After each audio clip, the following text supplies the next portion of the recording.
নতুন সরকার বেশ ভালোই হয়েছে, কারণ অনেক নতুনরা মন্ত্রিত্ব পেয়েছেন এবং কিছু এই মন্ত্রী পরিষদের সমন্বয় কিছু এক্সপেরিয়েন্সড লোক আছে এবং আপনার নতুনরাও আছে।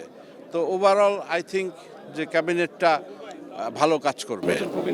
তো দেশের অর্থনীতি ভঙ্গুর, আইন শৃঙ্খলা পরিস্থিতিও খুব একটা ভালো নয়। এই নতুন মন্ত্রিসভার জন্য চ্যালেঞ্জটা কীরকম হবে? অবশ্যই চ্যালেঞ্জ, এটা অবশ্যই চ্যালেঞ্জ এবং গভর্নমেন্ট এখন ফর্ম হয়ে গেছে।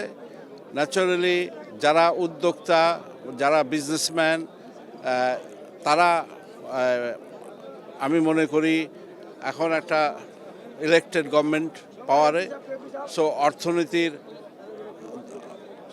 অগ্রগতি হবে, আস্থা আসবে এবং অগ্রগতি হবে বলে আমি মনে করি।